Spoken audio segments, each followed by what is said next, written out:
the Plumbing and HVAC Internet Marketing Show. Discover how to market your plumbing or HVAC business online. From SEO and PPC to Google Maps, reputation management, and social media marketing, we share the ideas and strategies to get your phone ringing, trucks running, and business booming. Well, welcome to the Plumbing and HVAC SEO Internet Marketing Podcast. I'm Dean. And I'm Josh, and thanks for joining us on this episode. And we got some great stuff to cover today. Today we're covering, the name of the show is Content is King. And content is so important for so many things. It's important for the search engines, but it's also important from a conversion factor for the people who are searching and the potential customers that are coming to your site. And you know what's interesting is most plumbing and HVAC business owners are really interested in internet, right? They know Absolutely. Their customers are looking online. They know they want their website to rank when someone types in their city plumber, their city plumbing, their city AC repair, their city repiping, for instance. And they know that's where it's at. And they're kind of jazzed up with the concepts of pay-per-click advertising and SEO and trying to get ranked. But when it comes to creating content, they've yet to bridge the gap in most cases on how does that help them get ranked better, and more importantly, what do you mean? What kind of content? What is content? So let's kind of frame that out for them a little bit, Dean. So yeah, it's a challenge, right? It's like we're living in a world where we're experiencing content overload. There's so much content out there. And what's happening is people are still writing content for the search engines. I'm seeing so many posts like, who's the best plumber in your city? Or who's the best HVAC company in your city? Or how to choose a plumber in. Those posts don't work anymore. You have to get more. What you have to do is you have to look at what your competitors are doing, what they're writing about, and double what they wrote and write better, more interesting content. And what it requires is doing some keyword analysis to find out what people are searching for. Because if you're just writing content for the sake of what's on your mind that day, it may not be relevant to what people are searching for. And in the end, no one comes to the blog post. It's really all for nothing, because creating content takes time, it takes money, and if you're not writing specific keyword targeted content for your business, for your industry, then it's really all for nothing. Yeah, I think kind of what Dean's trying to say is I know what I'm trying to say. There's more to it than just writing content for the search engines, right? Dallas Plumber, Dallas Plumbing Company, Dallas Emergency Plumber. Nobody wants to read about that. But if you think about what questions you get on a consistent basis from your customer, right? Yeah. The different applications for different types of water heaters, why you might want to consider trench versus trenchless, the best type of thermostat that has smart function. Now, these are interesting things that you're getting asked about on a consistent basis. You probably have conversations with your customers in your business networking groups that you're in, with your team, explaining certain things. So think about those questions that come up again and again. Create content around that, which you're a subject matter expert at, and then you'll actually be creating something that someone wants to read instead of just keyword-stuffed drivel. Exactly. Talk to your customer service people, because these are the people who are getting these questions. They're on their phone. They're talking to people who are calling in. And when you think about content for plumbing and HVAC companies, you got to write content about things that people might be looking for, big ticket items. Interesting articles would be about maybe tankless water heaters. What are the energy savings value of it? How much what's involved with the installation? Is it better than what I have now? In the AC space, people are intrigued by, if they've had an AC unit for 10 or 15 years, is it more valuable to spend a little money now and maybe get a better unit because that's a cost savings down the road? These are the type of things that people are searching for. Not so much on the emergency type situations like the toilet overflow. No one's going to stop and read an article about a toilet overflowing. They're not really investigating that, so that you don't get a lot of search volume for that.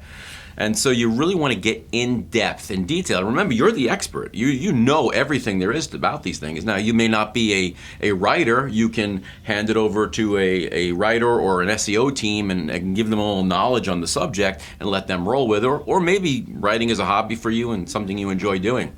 But you really want to get detailed on these type of things. And the more information you can provide, the number one, it's gonna index in Google, so you're gonna get found, but people are gonna be interested in it, and people are gonna stay on the page. And we'll talk a little bit about why it's important to keep people on the page for a longer period of time, and some tips on how to do that.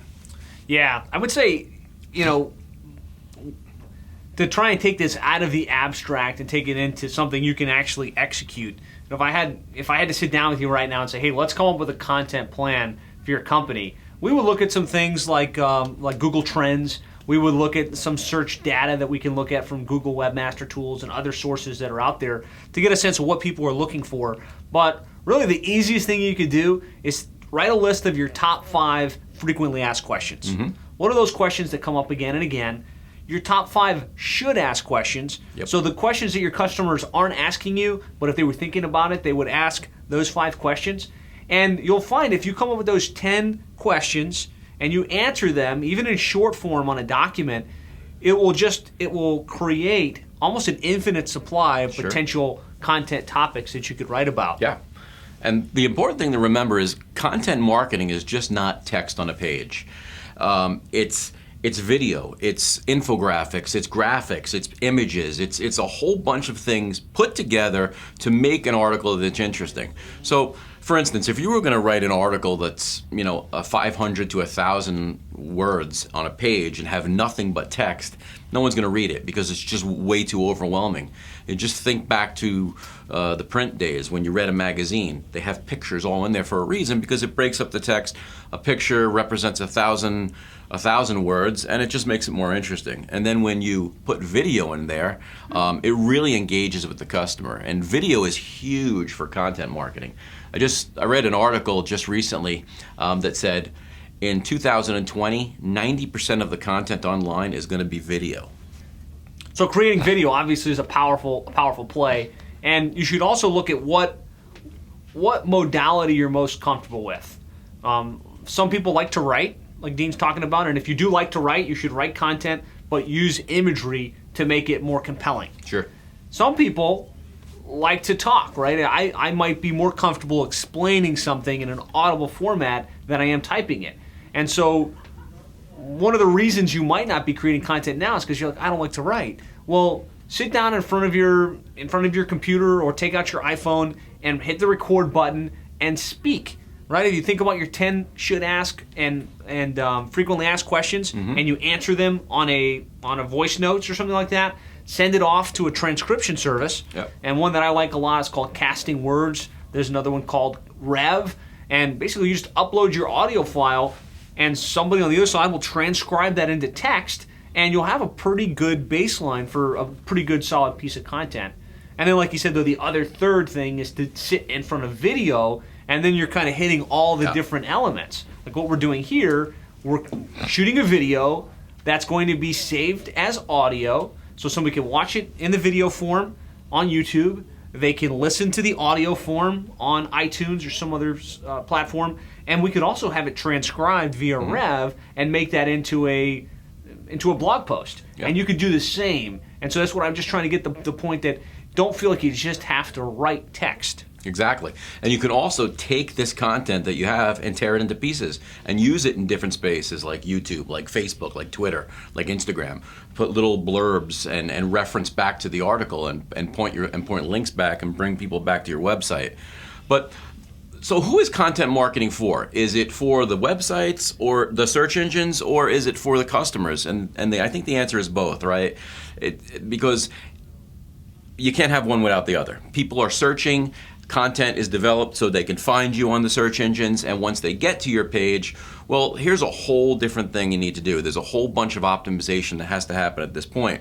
And so a lot of the things, and the reason we reference video and images and infographics on a page is because somewhere in the Google algorithm, they're looking at time on page, they're looking at scroll factor of a page, and long form content does a lot of things for that.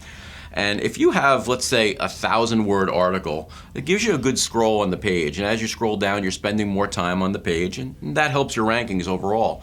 But another thing is if you add a video or 2 or 3 that are 30 seconds each, now you're keeping the potential customer on the page for an extra minute and a half, and that's really good for a lot of things. It's good for bounce rate on the site. It's good for time on page.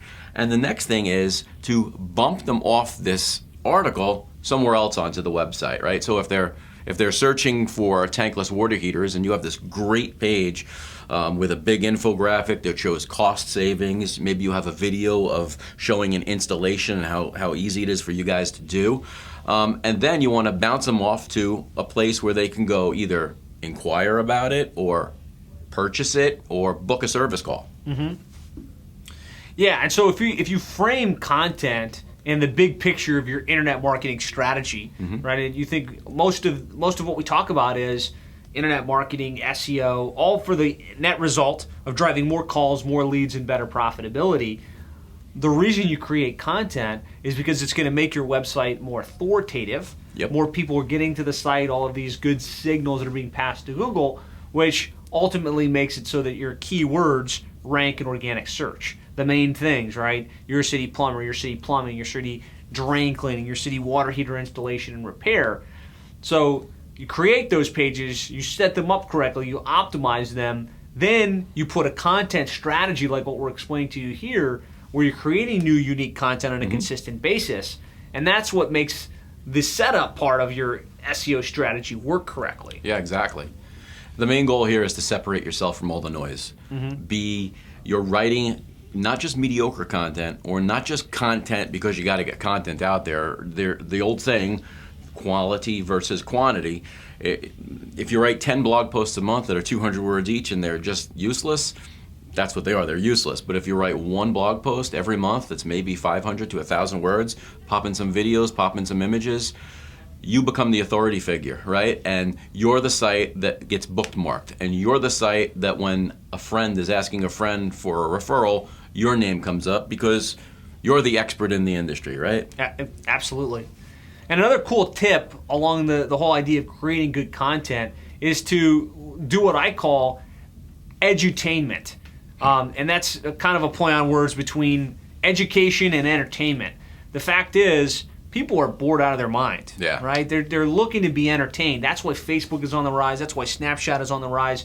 People are constantly looking for something cool and entertaining to take them out of the doldrum of their day-to-day life. And so it's one thing to say, okay, what's the content, what's the information we want to put out, and put out something good and relevant, and that's going to get you so far. But if you can figure out a way to make that same content entertaining, so they can consume that content and have something fun and exciting that goes along with it, that's where the magic happens. Absolutely. And a great example of this, Gene Johnson Plumbing, they're based out of Seattle, Washington. They created a really cool video, and they called it, I guess the campaign was Make Plumbing Great Again. Make Plumbing Great Again. Gene Johnson running for running for plumber of Seattle. And if you go to the show notes on plumberseo.net for this particular podcast episode, we'll link to it. But it's just a great example using something that's relevant right now with this election cycle, doing it in an interesting, funny way. It's both entertaining. When you look at it, you kind of chuckle. It's kind of funny. He plays on the whole Donald Trump thing. And then it's also educational because he's able to put in there why people choose them and how they have so many online reviews and kind of make them seem like a cool company, the kind of company you want to do business with if you happen to have plumbing or HVAC needs in the Seattle market. Yeah, the timing on that is just perfect. You find out what's happening in the world that's big, and he jumped on the back there and created some great content. I think what happens with a lot of companies is they start to feel like, oh, it's not professional. We're a serious plumbing company, we're a serious HVAC company, and people are going to think we're foolish. But that's not the case. You don't take yourself so serious. People know you run a professional business, but people like to see humorous things. They like to see things that stand out. No, don't make offensive videos. Don't make videos that hurt other people's feelings. Use your humor in a certain way where it's just funny to everybody, but you're getting your message across and it's entertaining. And that's that's the stuff that gets shared online. You talking about, you want to have videos of you and your team telling who you are, but those are not the videos that get shared and go viral. It's the funny stuff and the crazy stuff, and you might even put a video series together on some of the craziest things I've seen in plumbing and snap some photo. I'm sure you've seen some crazy stuff. I've seen pictures online of all kinds of weird stuff. People had to cut a door so it would close around the toilet. Those things are really good, and they go viral very fast, and it's a great way to link back to your site. Yeah.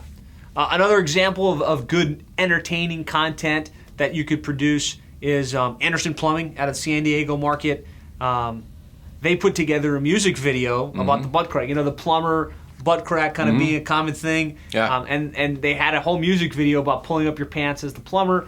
Probably not explaining it in a very funny way, but if you saw the video, you'd get the satire behind it. And really what I want you to do as you think about your content marketing strategy is to be creative. Try and come up with things that are going to be different, that are going to be original, and that are going to be entertaining so that someone actually wants to watch it, read it, consume it, and then ultimately share it. Well, I hope this gives you some great insights on how you can be more creative with your content marketing strategy, kind of create some good content that's going to be entertaining, that's going to be educational, that's going to become viral, that you can share, ultimately, so that you can have a more effective online marketing strategy for your plumbing or HVAC business, drive more calls, more leads, better profitability. Yeah. So we'd love to have you join us on this podcast. You can subscribe to the podcast by going to plumberseo.net/subscribe. That's plumberseo.net/subscribe. You'll get emails as new episodes are posted. Dean and I are trying to put out at least a weekly or bi-weekly episode with good, unique information that's topical around internet marketing for your plumbing or HVAC business. And when you do subscribe, you're also going to get a couple bonuses. You're going to get our online marketing checklist, the most important things you should be doing in order to more effectively market yourself online, and a bonus training video. So go to plumberseo.net/subscribe, get subscribed for the podcast, and we'll look forward to talking with you on an upcoming episode. And also, if you enjoy this podcast and you find the information to help you in your business, be sure to leave us a review on iTunes, because that really helps us rise up and share with other plumbers and HVAC contractors. Absolutely. So subscribe, comment, and go to plumberseo.net/subscribe now, and we'll look forward to talking with you again soon. See ya!